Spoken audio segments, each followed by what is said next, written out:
জয় মা কালী, জয় বঙ্গ, জয় শশাঙ্ক। চলে এলাম জাতির কথার আরেকটি পডকাস্ট নিয়ে। সাথে আছেন আমাদের জাতির কথা সভাপতি জ্যোতির্ময় বাবু। নমস্কার। প্রথমেই প্রশ্ন, কোনো রকমের এতে না গিয়ে প্রথমেই প্রশ্ন হচ্ছে এসআইআর যে কেন্দ্র সরকারের তরফ থেকে বা কোর্টের নির্দেশে যাই হোক, এসআইআর যে পশ্চিমবঙ্গের বুকে চলছে, এটা কি সত্যি এসআইআর নাকি এটা পুরোপুরি আইওয়াশ, লোক দেখানো, ভাড়ামো চলছে? নমস্কার। অনেক দিন মাঝে আসতে পারিনি বিভিন্ন কারণে। এর মধ্যে পশ্চিমবঙ্গের বুকে অনেক ঘটনা ঘটে গেছে। এসআইআর প্রায় শেষ লগ্নে এসে গেছে। এই এসআইআর নিয়ে সত্যি কথা বলতে আমরা কি পেলাম? এই এসআইআর পরিষ্কারভাবে প্রমাণ করে দিল যে বাংলার বুকে এসআইআর, সর্বত্র এসআইআর প্রায় নিঃশব্দে হয়ে গেছে, ছোটোখাটো কিছু প্রতিবাদ ছাড়া। কিন্তু বাংলার বুকে এসআইআর নিয়ে যেন তাণ্ডব চলছে, যেন ভারত পাকিস্তানের সেই আগে ক্রিকেট ম্যাচ হলে যেরকম হতো বা ভারত পাকিস্তানের যুদ্ধের মতো হচ্ছে। তার কারণটা কি? ভিমলুকের চাকে যখন ঢিল পড়ে তখন পাগলের মতো ভিমলুকরা বেরিয়ে পড়ে। তার আগে পর্যন্ত কিন্তু ভিমলুকরা চুপচাপই থাকে, তাদের নিজেদের কাজ নিয়ে ব্যস্ত থাকে। এখানেও ঠিক সিপিএমের আমল থেকে আর মমতা ব্যানার্জির আমল পর্যন্ত যে হাজার হাজার বাংলাদেশি এবং তারপরে পরবর্তীকালে যোগ হয়েছে বার্মান এরা, রোহিঙ্গারা, এই যে ঢুকে গেছিলেন, তারা যে এখানে শুধু ভোটার হয়নি, সারা ভারতবর্ষে ছড়িয়ে দিয়ে তারা ভারতের যে ডেমোগ্রাফি পাল্টে দিচ্ছিল, তার মধ্যে একটা ঢিল পড়েছে এসআইআর। যার জন্যই এত তাণ্ডব চলছে। আমি আগেই বলেছিলাম, আমার পুরনো যত ভিডিও আছে 6 মাস আগে থেকে, যে এসআইআর পশ্চিমবঙ্গে সেভাবে সাকসেসফুল হবে না। এবং বাস্তব হচ্ছে এসআইআর শুধু সাকসেসফুল যে হচ্ছে না সেটা নয়, যে অনেক কিছু আমাদের চোখ মানে ওপেন করে দিচ্ছে আমাদের সামনে। যেরকম সুপ্রিম কোর্ট যেরকম বলেছে ইলেকশন কমিশনারকে যে কোনো বৈধ ভোটার যেন না বাদ যায়, সেটাই হওয়া উচিত। তার সঙ্গে সঙ্গে রাজ্য সরকারকে বলেছে যে এসআইআর প্রক্রিয়ার সময় সেখানে আইন শৃঙ্খলা বজায় রাখা, ল অ্যান্ড অর্ডার মেনটেন করাটা হচ্ছে রাজ্য সরকারের দায়িত্ব এবং রাজ্য সরকারের সেটা মেনটেন করতে হবে। কিন্তু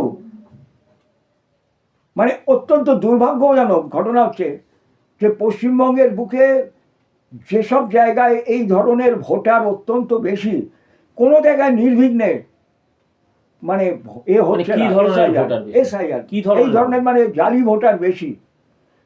ভোটার বেশি, বা ডেড লেফট, মানে জালি ভোটার বলতে কি আপনি? জালি ভোটার বলতে যারা ওই ওপার থেকে ঢুকেছে, বাংলাদেশ থেকে, পাকিস্তান থেকে, মায়ানমার থেকে ঢুকেছে, মানে অনুপ্রবেশকারী, রোহিঙ্গা এটসেট্রা এটসেট্রা যত আছে তাদের সংখ্যা বেশি, এবং যার মাধ্যমে তৃণমূল এতদিন জিতে এসছে, সেই জায়গাগুলো গণ্ডগোল কিন্তু বেশি হচ্ছে। যেরকম মুর্শিদাবাদে গণ্ডগোল হচ্ছে প্রচুর, এবং বর্ডার অঞ্চলগুলোতে গণ্ডগোল হচ্ছে খুব বেশি। এবং আমি মানে কি বলবো, অত্যন্ত হতাশার সঙ্গে দেখছি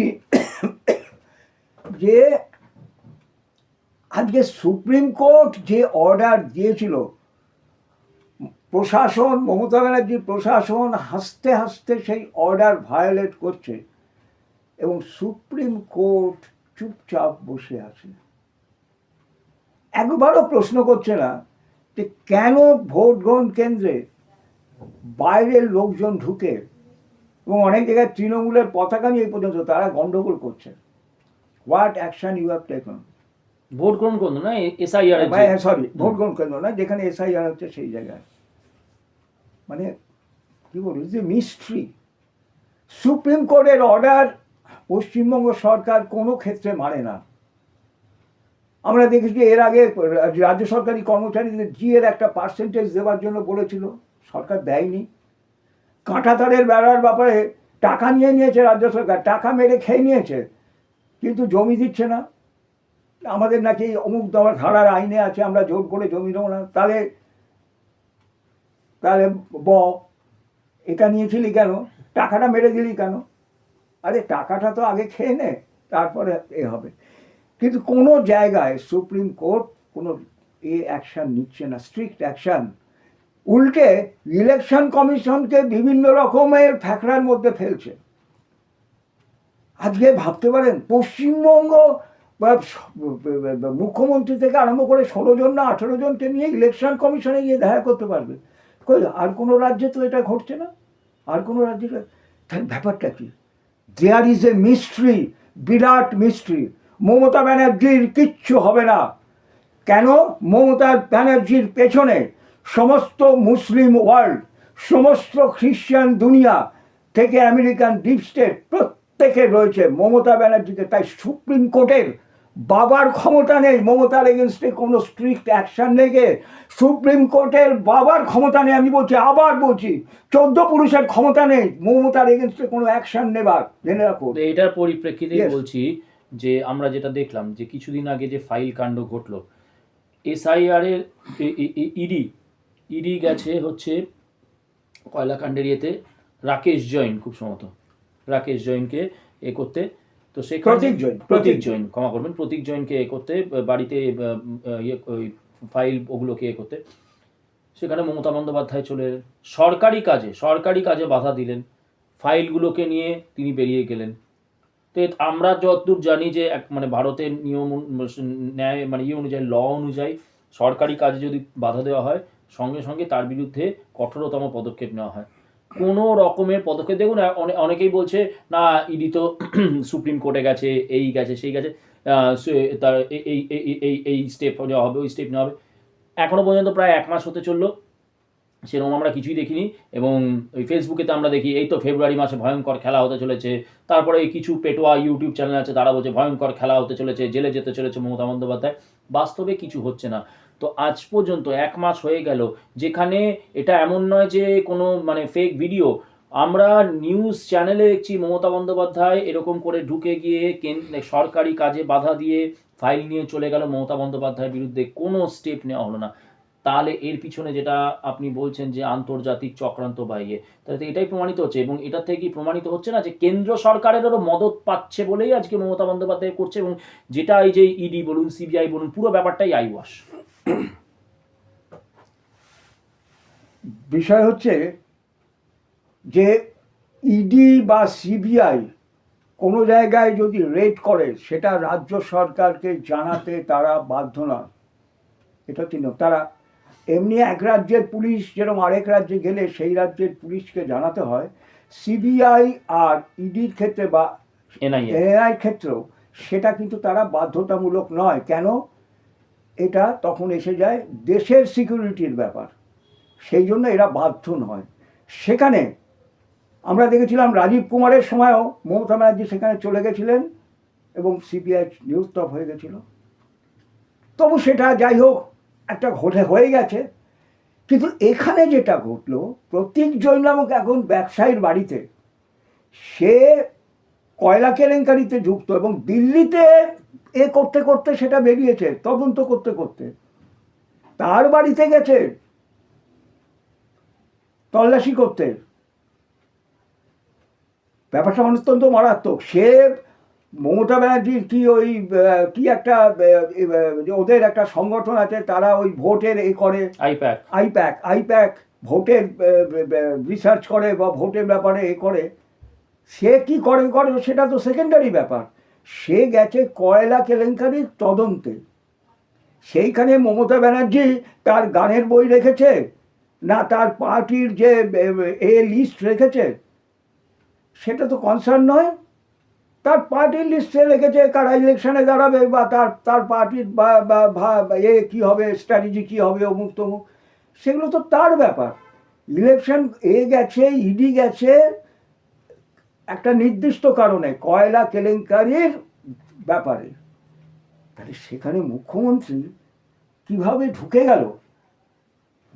গেল শুধু নয়, সেখান থেকে ফাইল নিয়ে বিল দর্পে বেরিয়ে এলো যে এখানে আমার নির্বাচনে কে দাঁড়াবে সেই সমস্ত। সেখানে আজকে দিল্লি থেকে সরকারের নির্দেশে ইডি এই সমস্তগুলো নিয়ে যাচ্ছে, আমি সেগুলোকে নিয়ে চলে এসেছি। ভাবা যায়? জাস্ট এটা ভাবা যায় না। আমি এরপরে একটু আসছি, ভাবা যায় না। আর সবাই নিঃশব্দে দাঁড়িয়ে রইল। এখানে তো সুপ্রিম কোর্ট কি রায় দেবে? সুপ্রিম কোর্ট একটাই রায় দিতে পারে, যে আপনি আইন ভঙ্গ করেছেন, আপনাকে গ্রেপ্তার করা হবে। এখানে একটু আটকে বলছি, হেমন্ত সোরেন মুখ্যমন্ত্রী গ্রেপ্তার হয়েছে, কেজরিওয়ালের মতন মানুষ মুখ্যমন্ত্রী গ্রেপ্তার হয়েছে, মমতা বন্দ্যোপাধ্যায় কি এদের সবার ঊর্ধ্বে? মমতা বন্দ্যোপাধ্যায় Yes, কি ওটা ব্রহ্মা আগেই বিষ্ণু বলেছি। মহেশ্বরের ঊর্ধ্বে? হ্যাঁ, উনি হচ্ছেন আন্তর্জাতিক লবির এবং তাদের কথা যদি আমরা ব্রেক করি তাহলে ভারতের সঙ্গে তারা ব্যবসা বাণিজ্য বন্ধ করে দেবে। এটা হচ্ছে মূল কারণ। মূল কারণ তো হচ্ছে ব্যবসা। ভারতের অর্থনীতি এগোচ্ছে, তাতে দেশ গোল্লায় যাই যাক, ভারতের অর্থনীতি এগোচ্ছে। আমরা এখন চতুর্থ অর্থনীতি, আর কদিনের মধ্যে আমরা তৃতীয় হয়ে যাব। এরপরে হয়তো আরও কাকে মানে পাল্লা দিতে, আমেরিকা বা চীনকে পাল্লা দিয়ে চলে যাব। ব্যবসা অর্থনীতি। যেরকম আমরা নূপুর শর্মার ক্ষেত্রে দেখেছিলাম যে সমস্ত আরব দুনিয়ায় তারা ভারতীয় পণ্য বয়কট করেছিল, ঠিক এখানেও ঠিক তাই হবে। ভয় মমতা ব্যানার্জি একটা আন্তর্জাতিক চক্রান্তের অঙ্গ, কাজে তাকে কোনো রকমভাবেই ডিস্টার্ব করা হবে না। এগুলো যা হচ্ছে সব নাটক হচ্ছে। SIR কি করে ওই লোকগুলো, মনিরুল ইসলাম না অমুক তমুক, এই লোকগুলো, এই তো দুদিন আগে টিভিতে দেখলাম বনগা এইসব জায়গায় তৃণমূলের বলছে, এবং বেশিরভাগ সেগুলো হচ্ছে মুসলিম প্রধান অঞ্চল, এবং যারা নেতা হিসেবে এগিয়ে আসছে বেশিরভাগই হচ্ছে 80 থেকে 90% হচ্ছে মুসলিম লিডার। এই আমি যা বলছি সেটা লেখ, আমি যেটা বলছি সেটা কর। এগুলো ওপেন ক্যামেরা দেখা যাচ্ছে। সঙ্গে সঙ্গে গ্রেপ্তার। ইলেকশন কমিশন করছে, কি বলে, FIR করতে বলছে, যদিও বা FIR হচ্ছে ছিটছে। তাহলে এই যে আমরা দেখি যে এই যে ইউটিউবার, যে কিছু ইউটিউবার আছে, তারা বলছে এই মমতার কালকে জেল হয়ে যাবে, এই অভিষেকের জেল হয়ে যাবে, বিরাট বিপদে পড়ে যাচ্ছে।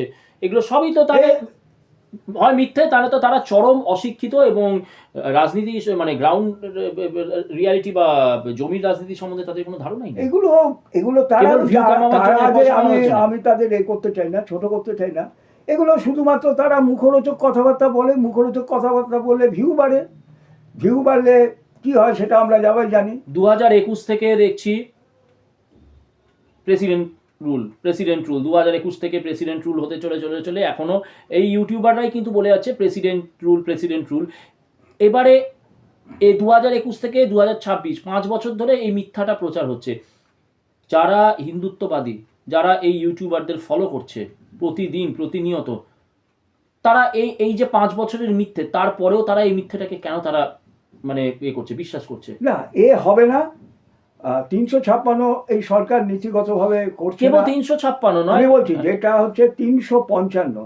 আমরা জানি এর গতবার ইলেকশনের আগে যখন মুকুল রায় ছিলেন জেপি নাড্ডার গাড়িতে, এবং জেপি নাড্ডা সেদিন যদি ওই বুলেট প্রুফ গাড়িতে না থাকতো তাহলে জেপি নাড্ডা সেদিন মানে মারা যেত বা মানে গুরুতর আহত হতো। এবং ফিরে আসার পরে আমাদের স্মৃতি তো খুব দুর্বল, বা ইচ্ছে করে আমরা অনেক কিছু বলি না। এখন তো মুকুল রায় ভিলেন হয়ে গেছে, মরে যাওয়ার পরে তাকে মালা দেওয়ার জন্য সবাই ছুটবে, বিজেপিও ছুটবে, তৃণমূলও ছুটবে, সবাই ছুটবে। মুকুল রায় সেই সময় অন ক্যামেরা টিভিতে একটা কথা বলেছিল, এই মুহূর্তে বাংলায় 355 ধারা জারি করা উচিত। কিন্তু 355 হলো? 355 জারি করার মতো মানে 100% কারণ ছিল, কিন্তু হলো না। এখনো তো আছে। এই যে দুদিন আগে আমরা দেখলাম মুর্শিদাবাদে ওই উড়িষ্যাতে নাকি কোন মুসলিম পিটিয়ে মারা হয়েছে, এবং এই উড়িষ্যা নয়, ঝাড়খণ্ডে। তারপরে তো দেখা গেল হেমন্ত সোরেনের সরকার, যারা কিনা মমতার সাথে সহায়ক সরকার, তারা বলছে যে না, কোনো পিটিয়ে মারার ঘটনা হয়নি, এটা অন্য কারণে মৃত্যু। এই যে তারপরে এইভাবে তাণ্ডব চালালো, নারী সাংবাদিককে প্রায় শ্লীলতাহানি পর্যায়ে, সেখানকার পুলিশ সুপার সানি রাজকুমার, তারা বলছে যে না মানে উল্টে সাংবাদিকদেরই পাঠ দিচ্ছে। তো এখানে তো এনাফ এভিডেন্স আছে, এনাফ প্রুফ আছে যে 355 করা। তো এই যে করা হচ্ছে না, এবং এই যে মিথ্যেটা, এই যে বর্তমানে এই যে কিছু ইউটিউবার যাদেরকে অধিকাংশ মানে দর্শকরা ফলো করছে, করে তাদেরকে এক প্রকার তাদেরকে মানে প্রায় কি বলবো রাজা বানিয়ে দিয়েছে। তো তার কেন করছে এই যে ফলোয়াররা, তারা 21 সাল থেকে এই যে মিথ্যেগুলো 355, 356, কয়লা কেলেঙ্কারি, কাকুর কণ্ঠস্বর, এই অভিষেক জেলে যাচ্ছে, এই মমতা জেলে যাচ্ছে, বিরাট ইয়েতে তৃণমূল পড়ে গেছে, এই যে মিথ্যের থাম্বনেলগুলো, এগুলোতে কেন বিশ্বাস করছে? মানে সত্যি কি মানে এই যে পশ্চিমবঙ্গে যারা হিন্দুত্ববাদের সাথে আছে বা এই যে হিন্দুত্ববাদী রাজনীতির সাথে আছে, তাদের কি ন্যূনতম তাদের জাজমেন্ট করার ক্ষমতা নেই? ব্যাপার হচ্ছে মানুষ মিষ্টি মিষ্টি কথা শুনতে ভালোবাসে, হার্ড রিয়ালিটি শুনতে ভালোবাসে না। এই তুই খুব ভালো, তোর মতো মানুষ হয় না, তুই একটা 10টা খুন করা লোককেও এইভাবে যদি মিশতে, মানুষ এইভাবে শুনতে ভালোবাসে। মানুষ এইগুলো শুনতে ভালোবাসে বলে তারা এইগুলো বলে, মানে ভ্যালিডেশন চায় সবসময়। হ্যাঁ। তো এই তার মানে তারা এই ক্রমাগত মিথ্যা প্রচার চালিয়ে যাচ্ছে। তারপরেও কিন্তু যারা দেখছেন তারা কিন্তু ওই যেটা জাতির কথা যেহেতু ভ্যালিডেশন দেবে না, সেই জন্যে জাতির কথাকে মানে সেইভাবে স্বীকৃতি দেওয়া হয় না। যদিও আমরা বলি যে আমরা ভিউয়ের পিছনে ছুটি না, কারণ ভিউয়ের পিছনে ছুটে চ্যানেল মানিটাইজ করে পয়সা কামানোটা আমাদের উদ্দেশ্য নয়। তো কিন্তু যারা করছে, যাদের মেন উদ্দেশ্যই হচ্ছে এই মিষ্টি মিষ্টি কথা বলে আপনাদের কাছ থেকে আপনাদেরকে ভ্যালিডেশন দিয়ে যে এই তো মমতা জেলে চলে যাচ্ছে, অভিষেক জেলে চলে যাচ্ছে, এই তৃণমূল ভয়ঙ্কর বিপদে চলে আসছে, ওই যে থাম্বনেলগুলো দিয়ে যারা এই ভ্যালিডেশনটা আপনাদের দিচ্ছে, আপনারা বোঝার চেষ্টা করুন 2021 থেকে 2026 কিন্তু এই ঢপ চালিয়ে গেছে। আচ্ছা, পরবর্তী না, আমি এটার উপরে আরেকটু বলতে চাই, দুটো কথা বলতে চাই। একটা হচ্ছে, আচ্ছা তাহলে এই যে ফাইল কেলেঙ্কারি, হ্যাঁ, মমতা বন্দ্যোপাধ্যায় কেশাগ্রহ কেউ স্পর্শ করবে না, কারণ তাই মমতা ব্যানার্জির, যেহেতু মমতা ব্যানার্জির গ্রেপ্তার ছাড়া আর এর দ্বিতীয় কোনো অপশন নেই কোর্টের কাছে, কাজেই এটা শেষ পর্যন্ত। সেখানে যেটা বলছি যে হেমন্ত সোরেন জেলে যেতে পারছে, কেজরিওয়ালের মতো লোক জেলে যেতে পারছে। দুটো কথা আমি বলতে চাই। একটা হচ্ছে নেতাজির যে শেষ অন্তর্ধান রহস্য, সেটা যেরকম কোনোদিন প্রকাশ পাবে না, যে শেষ যে 34টার মতো ফাইল যেটাকে কোনোদিন ক্লাসিফাইড করা হবে না আন্তর্জাতিক কারণে, ঠিক সেই রকম মমতা ব্যানার্জির বিরুদ্ধে কোনো ব্যবস্থা নেওয়া হবে না আন্তর্জাতিক কারণে। নেতারা এখানে আসবে, ভাষণ দেবে, বুথ কমিটি করবার জন্য বলবে, বুথগুলোকে শক্তিশালী করুন, অমুক করুন, তমুক করুন, এই তো ওই যেটা আমরা দেখছি অমিত শাহ দুদিন অন্তর অন্তর আসছে, নরেন্দ্র মোদী এসে এখানে মালদা দিয়ে বন্দে ভারত যাবে। আচ্ছা, মালদা দিয়ে বন্দে ভারত যাবে, তাতে হিন্দুর মানে আমরা তো হিন্দু রাজনীতির সাথে, তাতে হিন্দুর কি সুরা হচ্ছে? বা অমিত শাহ এই দুদিন অন্তর অন্তর আসছে, এই যে বড় বড় মানে কথা বলে যাচ্ছে, আগের বার তো বলেছিল আপকি বার কত 200 পার না এত ইয়ে, তাহলে এগুলো তো পুরো মিথ্যে। এবং এখানে যারা হিন্দুত্ববাদী, বিশেষ করে বাঙালি, মানে যারা বাঙালি বলতে মানে যারা হিন্দু, ক্রমাগত মিথ্যা প্রচার করে অমিত শাহ, নরেন্দ্র মোদী থেকে শুরু করে সবাই আমাদেরকে ইয়ে করে যাচ্ছে, মানে আরো অন্ধকারের দিকে ঠেলে যাচ্ছে। এবং কি হবে, এই যে যেরকম আমি বলছি, আমি যে অঞ্চলে থাকি, মধ্যবিত্ত অঞ্চল, সেখানে আজকে এতে SIR-এ যাদের নামের গণ্ডগোল আছে তাদের ডেকেছে, শূন্য থেকে মহাশূন্যে মিলিয়ে যাচ্ছে যে CPM, তারাও দেখলাম 8-10 জন লোক টেবিল চেয়ার নিয়ে বসেছে। এইখানে 6টা বুথ আছে, 6টা বুথে 6টা বুথ প্রেসিডেন্ট আছে বিজেপির 6টা বুথ প্রেসিডেন্ট আছে। মন দিয়ে শুনুন আপনারা, তার সঙ্গে যারা মনে করছেন বিজেপি ক্ষমতায় আসবে, এই কথাগুলো তার সঙ্গে তার একজন আছে প্রেসিডেন্ট, আর তার সঙ্গে আরেকজন, অন্তত আমি একজন ধরছি, একজন আছে। একজন যদিও না থাকে তাহলে 6টা বুথের 6টা বুথ প্রেসিডেন্ট আছে। আবার একজন করে শক্তি নেই যার, সেরকম শক্তি প্রমুখ একজন করে আছে। তো কই এই দুটো করে লোক থাকলে 6 দুগুণা 12 আর এক শক্তি প্রমুখ, 13টা লোক সেখানে বসতে পারতো। কোথাও কেউ বসছে না। কোথায় কি CPM সেখানে, যেহেতু এখানে তৃণমূল পেটাবে না, তাই 8-10টা লোক CPM এ বসে আছে বাইরে। কোথায় গেল সব তো বুথ প্রেসিডেন্ট আছে, শক্তি প্রমুখ আছে। এই যে আমরা ফেসবুকেতে দেখি এত বড় বড় সব ওই জেলাতে কে কোন দায়িত্বে এসছে সেসব লিস্ট বেরোচ্ছে, অনেকে বলছে আমি এই দায়িত্ব পেলাম, আমাকে দেওয়ার জন্য, ভরসা করার জন্য ধন্যবাদ। তাহলে পুরোটাই হচ্ছে মানে ওই কেন্দ্র থেকে টাকা আসবে, সেখান থেকে 60% আমি মানে খেয়ে নেবো, আর বাকি 30-40% ওই ফেস্টুন ব্যানারের কাজ দেখিয়ে, এটাই তো খেলা বিজেপি। মানে এখানেও কাটমানি। হ্যাঁ, অথচ আমি বলছি, যখন আজমানিজি এই ভোটের কার্ড যখন প্রথম চালু হবে বলে, যখন বিভিন্ন সেন্টারগুলোতে, বিভিন্ন ভোট গ্রহণ কেন্দ্রে তখন এগুলো হতো, কাজগুলো হতো, যে সেখানে মানে হবে ওই লোকের সব এগুলো নেওয়া হবে পেপারস, সেই আমলেও বোধহয় 95 কিছু 96 কিলো, একটা টাইমটা আমার মনে নেই। সেই সময়ও আমি কিন্তু 3-4 জনকে নিয়ে বিজেপির বাইরে এমনি দাঁড়িয়েছিলাম, যাতে লোক দেখলে যদি কোনো অসুবিধা হয় অন্তত আমাদের জিজ্ঞেস করবে। কই ফাঁকা। আমি একটু আগে আসছিলাম ওইখান দিয়ে ঘটনাচক্রে। This is the condition of the. কিন্তু যদি একটা ওয়ার্ড কমিটি থাকতো এবং একটা ওয়ার্ড প্রেসিডেন্ট, যে আগামী এই মিউনিসিপ্যাল ইলেকশনে ওখানকার পৌর প্রতিনিধি হিসেবে যেতে পারবে, এইরকম একটা লোক যদি থাকতো, তার নেতৃত্বে কিন্তু ওই যেখানে এসআইআর হচ্ছে তার 8-10টা লোক থাকতো, সেটা পার্টির স্বার্থে হোক বা নিজের স্বার্থেই হোক, যে আগামী দিনে সে পৌর প্রতিনিধি হবে, যে কোনো স্বার্থে হোক। সব বুথ প্রেসিডেন্ট বসে আছে ঘরে ঘরে, সিপিএম শূন্যে মিলিয়ে যাওয়া সিপিএম 8-10টা লোক নিয়ে বাইরে বসে। তাহলে যারা এই ভিডিওটা দেখার পরে আমাদেরকে বলবেন তৃণমূলের দালাল বা সিপিএম এর দালালি করছি, বা আপনারা রাজনীতি সম্বন্ধে কি বোঝেন, আপনাদের ঘরের মধ্যে বসে আপনারা দুটো জ্ঞান কপচাচ্ছেন, তাতে কিচ্ছু এসে যায় না, বিজেপি ক্ষমতায় আসছে, তারা কিন্তু তাদেরকে বলছি ওই সৌমিত্রর ফিল্ম আছে আকাশ কুসুম, আপনারা স্বপ্ন দেখা বন্ধ করুন। এবারে পরবর্তী প্রশ্ন হচ্ছে, এই যে অগ্নিকাণ্ডটা ঘটে গেল এই ওয়াও মোমো নিয়ে, কোনো পানিশমেন্ট নেই, কিচ্ছু নেই, মানে এটো আমি বলি যে মানে সেই মধ্যযুগীয় যে বড় বড় ইয়ে ছিল, বা আমার একটা ইচ্ছা হলো আমি ইয়ে করে দিলাম, এর থেকেও ভয়াবহ পরিস্থিতি। আমার সব থেকে দুঃখ লাগছে ওই খোঁচা দাঁড়িয়েওলা, এবং বিজেপি কিন্তু এটা নিয়ে একটা যে তীব্র আজকে সিপিএম এর আমলে হলে মমতা বন্দ্যোপাধ্যায় এই নিয়ে পুরো সারা পশ্চিমবঙ্গ তোলপাড় করে দিত। বিজেপির কোথায় কোনো আন্দোলন, আমিও তো যাতায়াত করি রাস্তায়, কোনো আন্দোলনই দেখছি না। মানে আমার কবি জয় গোস্বামীর কথা মনে হচ্ছে। জয় গোস্বামী তো খুব মডার্ন কবি, আধুনিক দৃষ্টিভঙ্গি সম্পন্ন, মানে রবীন্দ্র যুগের পরের জেনারেশনের কবি। কই একটা তো কবিতা লিখছে না। ওই পাঁচেটা কুত্তার সুবোধ সরকার চুপচাপ আছে, শীর্ষেন্দু মুখোপাধ্যায় সব ব্যাপারে ভোকাল হয়, কই এটা তো হচ্ছে না। আচ্ছা, যদি কোনো কবি সম্মেলনে এই রকম আগুন লাগতো এবং সেইখানে, মানে আমি এটা হচ্ছে যুক্তিতর্কের সেখানে ধরুন 8-10 জন কবি যদি ওই রকম মানে কাঠের টুকরোর মতো কাঠ কয়লা হয়ে যেত দুর্ভাগ্যক্রমে, তাহলে কি হতো আজকে? তাহলে যে তাদের বাকি যে কবিরা বেঁচে থাকতো, তারা কি এই নিয়ে কবিতা লিখতেন না? তারা কি মোমবাতি জেলে বেরোতেন না? কই এদের বেলায় কেন?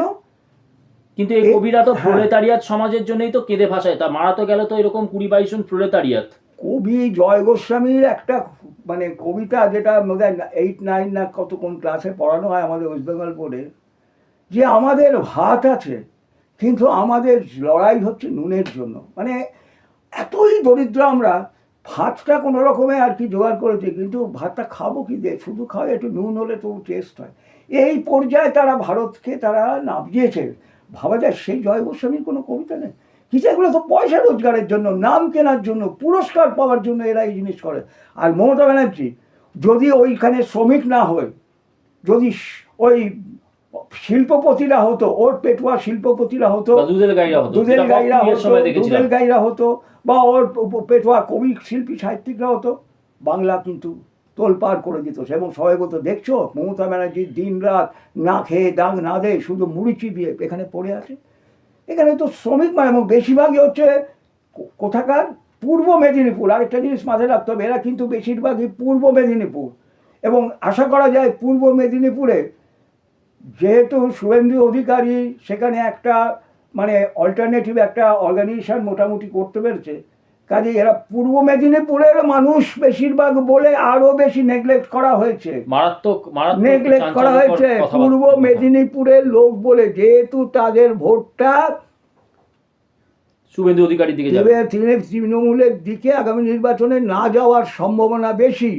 সেই জন্য আর তো কোনো কথা নেই, আমি 10 লাখ টাকা করে দিয়ে দিলাম। গরিব মানুষ সবাই তাদের বোঝাবে বা চাপ দেবে, ভয় দেখাবে, এই নিয়ে নে, যা ঠিক দিচ্ছি, হ্যাঁ ওরা তো আর ফিরে আসবে না, তো নিয়ে নেবে। আগামী দিনে সব চুপচাপ হয়ে আচ্ছা যাবে। বিজেপির আন্দোলন, আমি যেটা বলছিলাম, বিজেপির আন্দোলন কোথায় এটা নিয়ে? আজকে এত এত ইস্যু আসছে, কিন্তু বিজেপিকে রাস্তায় আন্দোলনে মমতা বন্দ্যোপাধ্যায় যে আন্দোলন করেছে তার 1% সিকিভা আন্দোলন আজকে বিজেপি দিকে, তার মানে পুরোটাই তো হচ্ছে মানে পার্টির হচ্ছে ওই ঠান্ডা ঘরে বসে আর ইয়ে কর কিছু লোক, আর কিছু লোক ওই ফেসবুকে কথাবার্তা, আর কিছু লোক এসে ওই সন্ধ্যেবেলায় টিভি চ্যানেলে না, বসে। শুভেন্দু অধিকারী প্রাণপণ চেষ্টা শুভেন্দু করছে, অধিকারী ছাড়া, কারণ একটি মানুষকে দিয়ে তো এত বড় পশ্চিমবঙ্গ জয় করা যায় না। কিন্তু গ্রাসরুট লেভেলে কোথায় নেতা আছে, জেলা স্তরে কোথায় সেরকম শক্তিশালী নেতা আছে? কেউই নেই। ওই একদিন ওই শুভেন্দু অধিকারী আসছে বলে আমি ওই 1000টা লোক নিয়ে মিছিল করে ফেসবুকে আমি দেখালাম যে আমার শক্তি, এইভাবে তো নির্বাচন যেতে যায় না। আন্দোলন কোথায় আজকে এত বড় যে ঘটনাটা নিয়ে? তার কারণ কি? ওই যে বললাম, ওই যে যেখানে এ হচ্ছে এসআইআর এর চলছে, হিয়ারিং হিয়ারিং চলছে, হিয়ারিং শব্দটা হিয়ারিং চলছে, ওই বিজেপির এ তো নেই, ক্যাম্প তো নেই। কেন কি নিচের তলায় যে হয়তো এ বিজেপি করে, ও বিজেপি করে, সে বিজেপি করে লোক আছে, কিন্তু সাংগঠনিক স্ট্রাকচার বলে যাকে, সাংগঠনিক স্ট্রাকচার যাকে বলে সেটা তো নেই। আজকে যদি এটা যে ওয়ার্ডের মধ্যে পড়ে যে জায়গাটা, সেই ওয়ার্ডের যদি ওয়ার্ডের একটা কমিটি থাকতো, ওয়ার্ড প্রেসিডেন্ট থাকতো, ওয়ার্ডের একটা তারপরে যে কমিটি থাকতো, তাহলে কি হতো? তাদের ওপরে অর্ডার আসতো যে এখানে অমুক দিন এ হচ্ছে, তোমাদের ওখানে এ করতে হবে, এবং সেই ওয়ার্ড প্রেসিডেন্ট সে বাধ্য হতো তার নিজের স্বার্থে, পার্টির স্বার্থে, দেশের স্বার্থে সে ওখানে একটা এ নিয়ে কমিটি, সে তো তা নয়।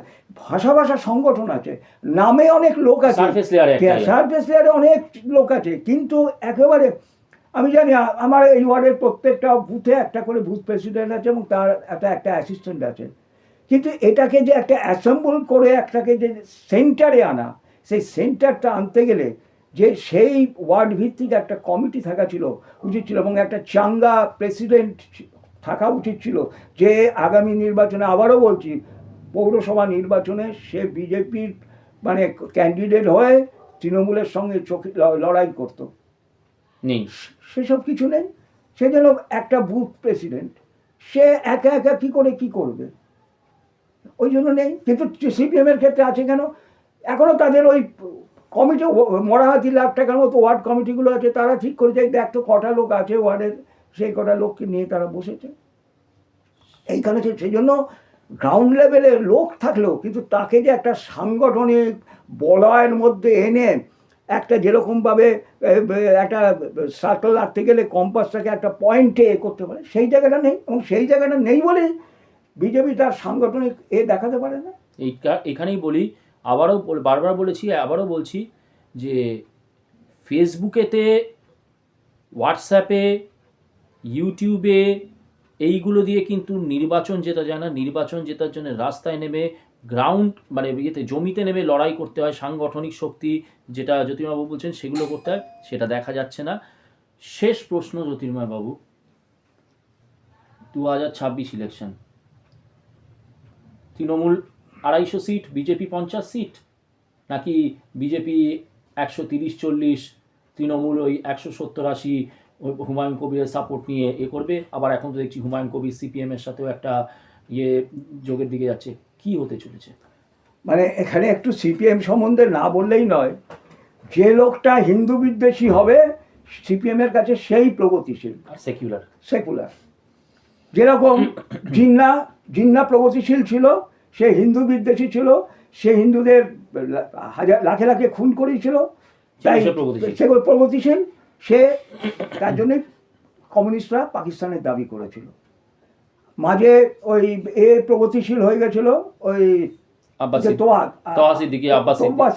যে লোকটা আব্বাস সিদ্দিকী প্রগতিশীল হয়ে গেছিল। এখন দেখছে আব্বাস সিদ্দিকীকে দিয়ে বেশি দূর হবে না, এখন দেখছে হুমায়ুন কবির অনেকটা এগিয়ে এসছে।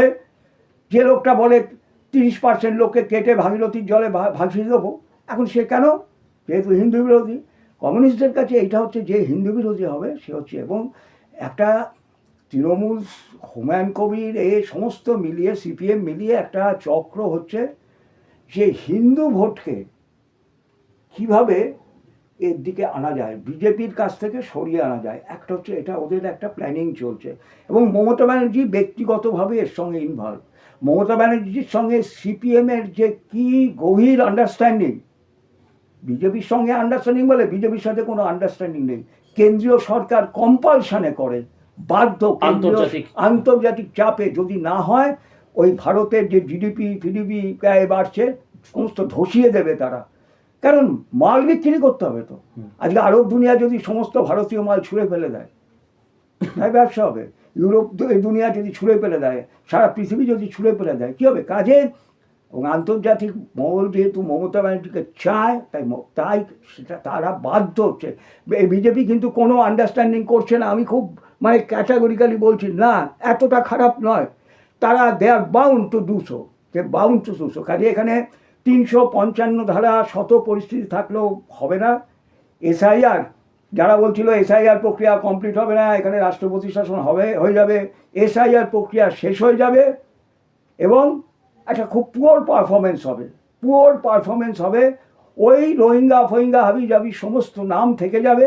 এবং তার থেকেও বড় কথা, ভোটের দিন আমরা সেই এক নাটক দেখব। কেন্দ্রীয় ফোর্স আসবে বেশ কদিন আগে থেকে, তারা এখানে এসে এবার হয়তো বেশি নেবে, আরও বেশি আসবে। গতবার যে এসেছিল তার থেকেও বেশি আসবে, ফাটিয়ে লেখা হবে। এবার কেন্দ্রীয় ফোর্স প্রত্যেকটা জায়গায় করবে। কিন্তু প্রতিবার যা হয়, আমার সঙ্গে এক শীর্ষ আধিকারিকের অনেক কম বয়স থেকে পরিচয় আছে, তার কাছে তো শুনি পশ্চিমবঙ্গে ডিউটি পাওয়ার জন্য সেন্ট্রাল ফোর্স মানে তাদের মধ্যে প্রতিযোগিতা শুরু হয়ে যায়। কারণ এখানে আসলে 3 মকার মদ মাগি এবং মানি ছড়াছড়ি এখানে আসলে ওই শব্দটা ব্যবহার করি বলে অনেককে আমাকে বলে আপনি এই শব্দ ব্যবহার করেন কেন? আমি যারা যে মেয়েরা বাজারে বিক্রি হয় আমি তাদেরকে মহিলা বলবো না, তাদেরকে না, আমি বলছি এই কথা একটা কথা বলে মহিলা বলবো না বা কন্যা বলবো না, কিছু বলবো না। তারা হচ্ছে বাজারে বিক্রি হওয়া মেয়েরা মাগি এবং মদ মাগি মেয়ে ছেলে দিয়ে তাদেরকে ইলেকশনের আগে থেকে 6 মাস আগে থেকে ইলেকশনের স্কচ হুইস্কির সরকার ব্যবস্থা করে আনতে থাকে, স্টক করতে থাকে। এবং ওই মাগি এবং মানি এই দিয়ে যারা কমান্ড্যান্ট, যারা অর্ডার দেবে, মনে রাখতে হবে সেন্ট্রাল ফোর্স, সিআরপিএফ বা অমুক যাই হোক, তারা কিন্তু একমাত্র তার ওপরের যে কমান্ড্যান্ট তার কথা শুনবে। এটা হচ্ছে রুলস, এটাই হবে। নরেন্দ্র মোদী যদি গিয়ে কোনো অর্ডার দেয় তার কথা শুনবে না, অমিত শাহ গিয়ে কোনো যদি অর্ডার দেয় তার কথা শুনবে না। অমিত শাহ অর্ডার দেবে, তার যে কমান্ড্যান্ট বা তার যে তাদেরকে সিআরপিএফ বা এর যে চিফ তাকে অর্ডার দেবে, সেই অর্ডারগুলো নিচে আসবে। এই কমান্ড্যান্টদের কাছ থেকে যারা গেটে দাঁড়িয়ে থাকে প্রহসনের মতো, তারা কি অ্যাকশন নিতে পারে না? তাদের ক্ষমতা আছে, কিন্তু ওই অর্ডারটা তো কমান্ড্যান্টের কাছে আসবে না। কারণ কমান্ড্যান্টরা তো একদিনে মানে তারা যে কী করে হয় মানে বলে বোঝাতে পারবো না। অলরেডি স্কচ হুইস্কি স্টক হতে আরম্ভ করেছে, অলরেডি মাগি ঠিক হতে আরম্ভ করেছে, অলরেডি মানির ব্যবস্থা হয়ে যাচ্ছে, সমস্ত হয়ে যাচ্ছে সব। এবং ঠিক একই রকমভাবে প্রত্যেকটা বুথে গতবারে একের জায়গায় হয়তো 2টো করে থাকবে। তৃণমূলের লোকেরা সব ভেতরে গিয়ে ঢুকবে, সেখানে গিয়ে তারা ছাপ্পা থেকে কিছু টিভিতে তারা সেগুলো চ্যানেলে সেই কিছু দেখাবে। এই হবে, এই একই নাটক হবে এবং তৃণমূল জিতবে। তাও বলছি আমি তো চাই আমি যেন সম্পূর্ণভাবে ভুল প্রমাণিত হই, তাহলে আমার মতো খুশি কেউ হবে না।